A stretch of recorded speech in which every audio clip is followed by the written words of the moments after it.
Y hoy Iván Redondo se mete de nuevo en nuestra War Room, en nuestra habitación de guerra, para analizar el debate de anoche.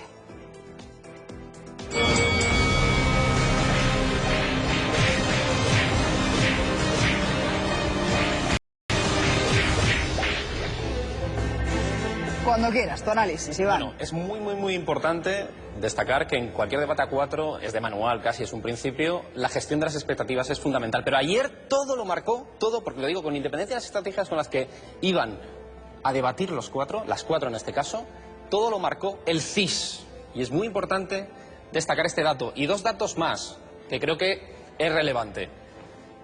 1.100.000 mujeres más que hombres en el censo.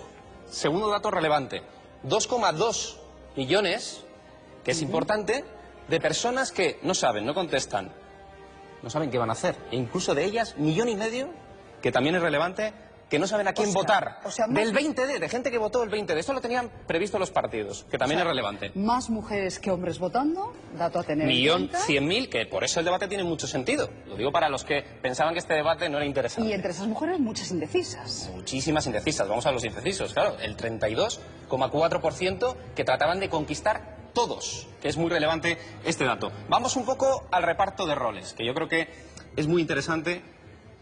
Lo hemos adelantado antes, ¿no? Inés Arrimadas, es verdad que hizo un gran debate. Por eso le vamos a poner la copa de ganadora. Ganadora desde el punto de vista técnico, las metáforas, el lenguaje. Lo gobernó todo con muchísima precisión. La técnica del debate la gestionó con mucha eficacia Inés Arrimadas.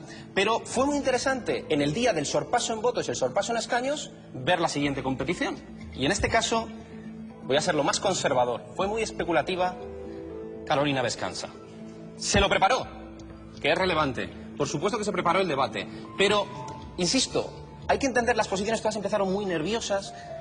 Algunas, como Inés Arrimadas, ganaron a lo largo del debate en seguridad y empezaron a brillar. Pero Carolina Vescanza se le veía como estratega que es, jugaba a no cometer errores. Importante el caso de Carolina Vescanza. La gran revelación para mí del debate. ¿Y por qué las uno? Porque no hubo sorpaso gracias a Margarita Robles, que yo creo que es muy relevante. Ella gestionó los tiempos con eficacia. ¿Por qué digo los tiempos? Porque los tiempos, el reloj, es la clave para entender, lo vais a ver en el caso de Andrea Levy, quién gana y quién pierde un debate. Tiempos de ataque y de defensa. ¿Cuánto tiempo estuvo atacando Margarita Robles, donde tenía que atacar, apelando incluso a lo emocional, a los votantes clásicos, padres y abuelos, lo decía, del Partido Socialista? Ya se ponía incluso como ejemplo de la sociedad civil, muy inteligente porque consiguió neutralizar a Carolina Vescanza. Otra cosa es que, bajo mi punto de vista, Carolina Vescanza cometió menos errores. Pero arriesgó Margarita Robles. A mí me llamó muy mucho relevante la atención que Margarita Robles, el día antes del debate, hacía campaña, normal, pre-campaña, y bueno, pues estaba en distintos actos del Partido Socialista, y me dijo que apenas había tenido tiempo de prepararse el debate, que se lo había dejado para el último día, como buena opositora. Dice, bueno, yo estudiando a fondo, cerrándome en casa el último día, tengo suficiente. Dice, y además, ¿sabes qué pasa, Susana? Que me interesa mucho escuchar a la gente, porque lo voy a utilizar en el debate. No quiero cerrarme solo en los libros, en el programa electoral. Quiero también recoger comentarios de la calle. Hay un ejemplo clarísimo, que es un ataque que le lanza, que ya buscó a Andrea Levy en todo momento, pero buscó también a Carolina Vescanza. Carolina Vescanza no le quiso contestar. Es decir, fue la iniciativa. Eso no se puede entender, insisto, si no es por el CIS preelectoral, que ha marcado el contexto del debate. Con independencia de las estrategias que llevaran. Pero ella sí demostró que estaba escuchando. Hay un momento donde hay una disputa en la que le dice, yo tengo experiencia en la abogacía, Andrea Levy. Y ya, es que se lo estás diciendo a la juez, mujer, más importante de los últimos 30 y tantos años en España. Y le puso en su sitio a Andrea Levy. Muy interesante el debate que hizo Margarita Robles, que sorprendió para bien, bajo mi punto de vista.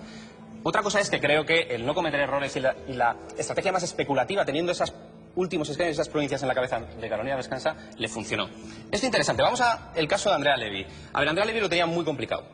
Primero, hay que volver a insistir. Andrea Levy hace grandes debates en televisión, que quede claro. Pero es verdad que ayer no fue su día. Casi, es que si lo cuentas, asusta, ¿eh? Casi un 90% de ataques al Partido Popular entre todos. Le hicieron el 3-1 que estábamos comentando antes, pero el 3-1 que es previsible y que el presidente tiene que tener una respuesta en relación a este 3-1. ¿Le va a pasar el próximo lunes? Porque le va a pasar. Pues se va a repetir la estrategia. Ese es el punto en el que este debate casi te sirve un poco como antesala de lo que podemos vivir el próximo lunes. El presidente tiene que tener cuidado con eso. Por eso le ponemos la venda a Andrea Levy. En esta fase, ¿Por dónde veo yo los próximos pasos? El otro día el oráculo se lo estábamos dando al Partido Socialista, hoy se lo vamos a dar a Carolina Vescansa de Podemos y lo voy a explicar porque, ya que el CIS ha marcado quién gana, quién pierde, bueno, por supuesto, gana Inés Arrimadas por la telegenia, como hemos explicado antes, y por sus grandes recursos. 3 frases solo con Inés Arrimadas, que es importante, el minuto de oro. No me conformo. No os olvidéis que decía Pablo Iglesias en su minuto de oro. Brillante Inés Arrimadas. Pero también decía, que creo que es relevante, las oportunidades hay que aprovecharlas. Y 3, en un ataque interesante del centro derecha, con Andrea Levy. Lo importante, Andrea, no es ser joven, sino ser libre. Interesante, lo gobernó todo. Muy bien, Inés Arrimadas. El oráculo, ¿por qué se lo damos, en este caso, a Carolina Vescansa? Que creo que es relevante. Porque hay mucha euforia en torno a Podemos. Lo hemos visto con la entrevista con Pablo Iglesias. Cuidado con eso, cuidado con eso. 2 cifras que tenemos que tener en cuenta. Más 14 y 83. Esto es lo que, en el fondo, con independencia del CIS, la mayoría de sondeos da dónde estaría el sorpaso en escaños realmente. Lo que vimos ayer fue un más 23. Que quede claro. Algo que no es que yo no lo calificaría ni efecto multiplicador, Susana. O sea, es que me parece totalmente estratosférico. No te pillo. Lo explico. Más 14 de prima de últimos diputados, restos en escaños, que directamente podría conseguir, y es lo que todo el mundo preveíamos, Podemos para conseguir el sorpaso en escaños.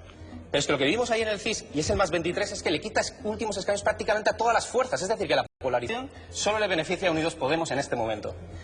A mí me parece, y antes lo comentábamos también con Antonio Hernando, no es que esté mal hecho el CIS, ni mucho menos, es muy difícil asignar el último escaño, pero sí tienen que tener muchísimo cuidado con ese pequeño punto porque se les puede, sobre todo por un dato. Atragantar. Estás diciendo que el reparto de escaños en la cocina del CIS podría variar. Lo voy a explicar. Os decía más 23, más 23, salvo un escaño, 22 escaños. 22 de los que están de prima para Podemos, importante, por eso creo que en la consulta con el oráculo lo tienen que tener en cuenta, están en menos de un punto. Ya. En menos de un punto. ¿Eso qué quiere decir? El margen es demasiado ajustado. Son 6.000 votos. Como para dar por hecho que van a ser para Podemos. Que ayer se estaba dando por hecho. Y sabéis que se hace muy poquita muestra en provincias, sobre todo las más pequeñas y medianas. Esa es la parte que yo creo que tienen que tener en cuenta. En el caso del PP, lo estábamos explicando antes de otra manera, ¿no? Hay que tener presente, le ponemos y le llevamos a la enfermería, la ambulancia, al Partido Popular. ¿Qué tiene que hacer sobre todo en el debate a 4? El presidente tiene que tomar nota de lo que ha pasado, el 3-1, pero lo importante también del PP es apelar a los que faltan. El CIS, ¿qué nos dice de ese 32,4%? Que 25% de votantes que en este momento no saben qué votar, podrían votar al Partido Popular. Pero el presidente ya puede marcar el rol presidencial frente a 3 aspirantes, porque le puede pasar, si no, el ataque masivo que vivió Andrea Levy. Que, insisto, se defendió como pudo. Es muy difícil en televisión, tú lo sabes, que si está todo el mundo a por ti, salir de ahí. Tienes que tener muchísima habilidad. Y ayer es verdad que le faltó aplomo y le faltó quizás experiencia y sobre todo un pequeño detalle. Si os fijáis, en el marco conceptual, Andrea Levy en ningún momento parecía la portavoz, entre comillas, técnica de un gobierno. Y eso es un error. Eso es un error. Pero el presidente, evidentemente, es el presidente. Por ejemplo, no ocurrió con la vicepresidenta en el debate a 4. Es que es un ejemplo muy claro de estrategia. Pero probablemente, insisto, no es porque no lo tendría llevado. La situación del CIS preelectoral condicionó muchísimo las estrategias. Yo esperaba una Carolina Vescansa más agresiva. Ya, yo también. Y frenó. Y creo que es una lección que tenemos que tomar. Sobre todo para el debate a 4. Bueno, pues muchísimas gracias por esa War Room. Seguiremos la semana próxima. Ahora estamos muy pendientes también